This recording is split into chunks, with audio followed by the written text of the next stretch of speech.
नमस्कार दोस्तों, star IQ में आप सभी का बहुत बहुत स्वागत है। मेरा नाम है सुनील और आज हम लोग 22 दिसंबर 2020 के नेशनल इंटरनेशनल करंट अफेयर इस वीडियो में जानने वाले हैं। अगर आपको मेरे द्वारा पढ़ाए गए सभी लेक्चर्स का पीडीएफ फाइल चाहिए तो आप मेरे Telegram channel star IQ PDF को जरूर ज्वाइन कीजिएगा।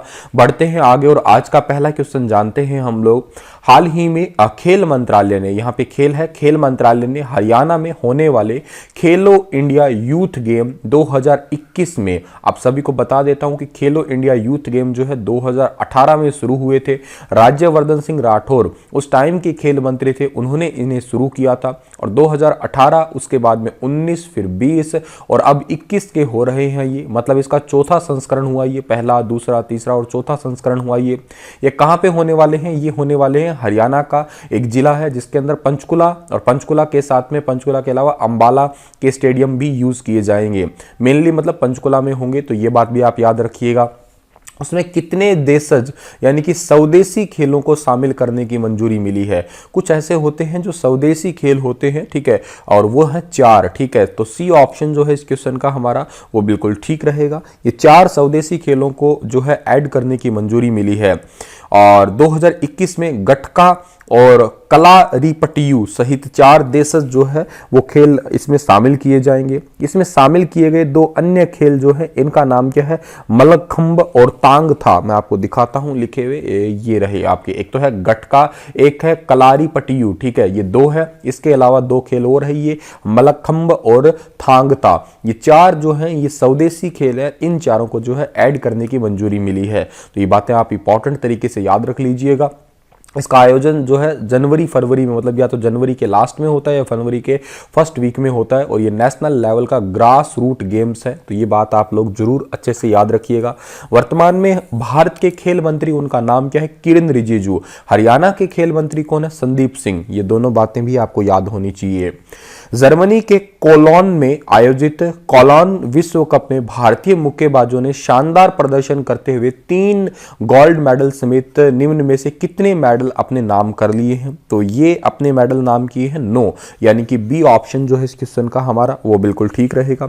जर्मनी के कोलोन में आयोजित है कोलोन वर्ल्ड कप, भारतीय विश्व मुक्केबाजी चैंपियनशिप में देखा जाए तो 9 मेडल अपने नाम ले लिए हैं, ठीक है, जिसमें से 3 गोल्ड है, 2 सिल्वर है और 4 ब्रॉन्ज मेडल जो है वो शामिल है।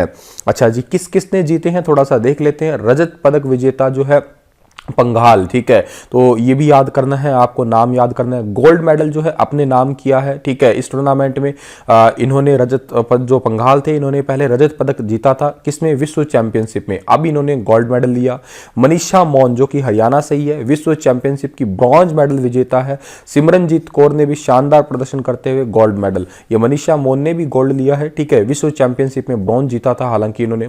भारत की तरफ से 5 महिला 8 पुरुष भारतीय मुक्केबाजों ने इटली में मजबूत तैयारी के बाद कोलोन में बॉक्सिंग विश्व कप में जो है भाग लिया था। तो ये छोटी छोटी चीजें हैं पर आपको याद रखनी है जरूर। हाल ही में किस निगरानी पोत को भारतीय तटरक्षक बल में शामिल कर लिया गया है? तो निगरानी पोत इसका नाम है सुजीत, और सुजीत को जो है भारतीय तटरक्षक बल यानी कि इंडियन कोस्ट गार्ड जो है इसमें शामिल कर लिया गया है। यह समुद्र में जो है गश्त के लिए यानी कि निगरानी के लिए 105 मीटर सीरीज का दूसरा जहाज है, ठीक है, और ये स्वदेशी मतलब उत्पादित है और इस समय भारतीय तटरक्षक बल के पास तकरीबन 155 जहाजों का एक बड़ा सा बेड़ा है जो कि गश्त के लिए या यूं कहिएगा आप लोग की निगरानी के लिए जो है काम कर रहा है। आगे जाते हैं, अगला क्वेश्चन होगा हमारा कि अंतरराष्ट्रीय मानव एकजुटता दिवस निम्न में से कब मनाया जाता है? तो अंतरराष्ट्रीय मानव एकजुटता दिवस जो है हर साल मनाया जाता है 20 दिसंबर को, यानी कि डी ऑप्शन जो है इस क्वेश्चन का हमारा बिल्कुल ठीक रहेगा। विश्व भर में हर साल 20 दिसंबर को अंतरराष्ट्रीय मानव एकजुटता दिवस मनाया जाता है। संयुक्त राष्ट्र ने मानव विविधता को समझने के लिए, मानव की एकता को समझने के लिए, गरीबी, भूखमरी जैसी बीमारियां हैं एक टाइप की कहिएगा, इनको मिटाने के लिए, इनसे बाहर आने के लिए 20 दिसंबर को अंतरराष्ट्रीय मानव एकजुटता दिवस जो है हर साल मनाया जाता है।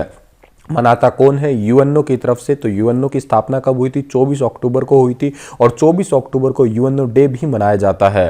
हेडक्वार्टर कहां पे है? न्यूयॉर्क में है, ये बात भी आप याद रखिएगा।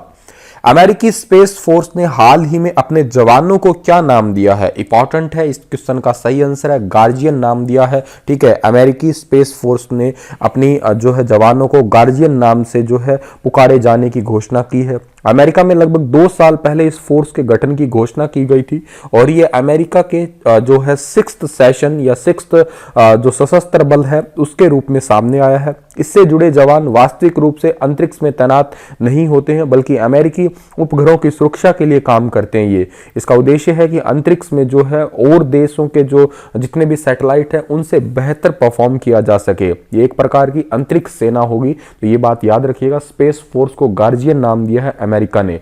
अमेरिका के नए निर्वाचित राष्ट्रपति जिनका नाम है जो बाइडेन, जो कि 20 जनवरी को शपथ लेने वाले हैं। वर्तमान के राष्ट्रपति का नाम डोनाल्ड ट्रंप है।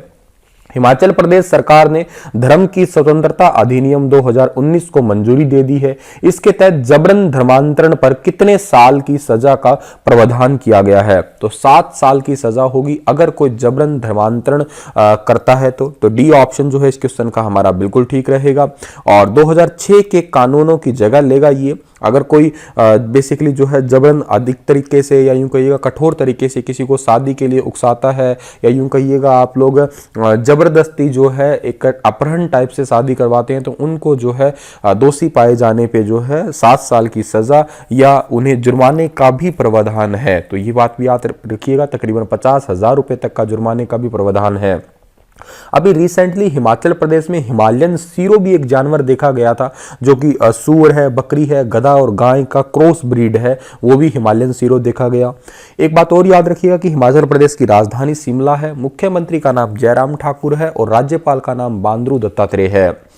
अगला क्वेश्चन है कि तमिलनाडु के ऑलराउंडर और 2 आईपीएल टीमों में खेल चुके किस भारतीय क्रिकेटर ने हाल ही में क्रिकेट के सभी प्रारूपों से संन्यास लेने की घोषणा की है? इनका नाम है यो महेश। बी ऑप्शन सही है इस क्वेश्चन का हमारा। तमिलनाडु के ऑलराउंडर और 2 आईपीएल टीमों में खेल चुके हैं ये यो महेश। 20 दिसंबर 2020 को क्रिकेट के सभी प्रारूपों से संन्यास का ऐलान कर दिया इन्होंने। आखिरी मैच इन्होंने सितंबर 2018 में खेला था, ठीक है, और जब वे विजय हजारे ट्रॉफी में असम के खिलाफ जो है खेलने के लिए उतरे थे। यो महेश ने 2006 से 2018 तक 50 प्रथम श्रेणी में 61 लिस्ट ए और 46 टी20 मैच खेले और उन्होंने 18 आईपीएल मैचों में कुल 21 विकेट भी लिए हैं। यो महेश दिल्ली डेयर डेविल्स, अब दिल्ली कैपिटल, और पहले उसका डेयर डेविल्स नाम था, अब दिल्ली कैपिटल है, और चेन्नई सुपर किंग्स में मैच खेले थे इन्होंने। अब इन्होंने जो है संन्यास लेने की घोषणा कर दी है। रक्षा मंत्री राजनाथ सिंह ने किस शहर में भारत की पहली उन्नत हाइपरसोनिक विंड टनल जो है इसका प्रशिक्षण सुविधा का उद्घाटन किया है? ये उद्घाटन किया है हैदराबाद के अंदर। सी ऑप्शन जो है इस क्वेश्चन का हमारा बिल्कुल ठीक रहेगा। और अमेरिका और रूस के बाद भारत ऐसी प्रशिक्षण सुविधा की शुरुआत करने वाला दुनिया का तीसरा देश बन गया है। ये रक्षा मंत्रालय के अनुसार जो है ये बेसिकली आपका हाइपरसोनिक जो है बहुत सारी चीजों में काम करेगा। इन फ्यूचर एरोस्पेस के अंदर जो है हमारी हेल्प करेगा। एरोस्पेस के अंदर जो सिक्योरिटी में एक बहुत ही इंपॉर्टेंट रोल निभाएगा। ये डीआरडीओ ने जो है इसे बनाने में मदद की थी। डीआरडीओ जिसका फुल फॉर्म है defence research development organisation. Indira Gandhi national open university के कितने स्टूडेंट्स ने स्टूडेंट्स इनोवेशन अवार्ड 2020 जीता है? तो ये जीता है 6 विद्यार्थियों ने, यानी कि सी ऑप्शन जो है इस क्वेश्चन का हमारा वो बिल्कुल ठीक रहेगा। इग्नू के कुलपति प्रोफेसर नागेश्वर राव ने यूनिवर्सिटी के 6 जो स्टूडेंट्स हैं उनको स्टूडेंट इनोवेशन 2020 अवार्ड से सम्मानित किया है। बीए स्टूडेंट शुभजीत भट्टाचार्य को दिव्यांगों के लिए इनोवेटिव दोपहिया वाहन डिजाइन करने के लिए पहला पुरस्कार दिया गया है। तो आप एक तो जरूर याद कर ही लीजिएगा, इंपॉर्टेंट तरीके से याद कर सकते हैं इसे, ठीक है। चलिए जी आगे जाते हैं हम लोग। अगला क्वेश्चन रहेगा कि उत्तर प्रदेश के जेवर ग्रीनफील्ड हवाई अड्डे का नाम क्या रखा गया है? इसका नाम रखा गया है द नोएडा इंटरनेशनल एयरपोर्ट, यानी कि ए ऑप्शन सही रहेगा इसका हमारा। इसका नाम द नोएडा इंटरनेशनल एयरपोर्ट रखा गया है। इस हवाई अड्डे के लोगों में उत्तर प्रदेश राज्य का जो है पक्षी राज्य पक्षी है जिसका नाम है सारस, ठीक है। इस हवाई अड्डे का जो लोगो है ना, उस लोगो के अंदर जो है पक्षी सारस भी दिखाया गया है। तो ये बात भी थोड़ी सी छोटी सी है पर याद कर लेना आप लोग। उत्तर प्रदेश की राजधानी क्या है? उत्तर प्रदेश की राजधानी लखनऊ है। मुख्यमंत्री योगी आदित्यनाथ है, ठीक है। तो ये बातें आपको याद रखनी है। और इसी के साथ में लेक्चर समाप्त होता है। कल फिर हाजिर रहूंगा लेटेस्ट अपडेट के साथ। तब तक आप हंसते रहना, मुस्कुराते रहना। धन्यवाद।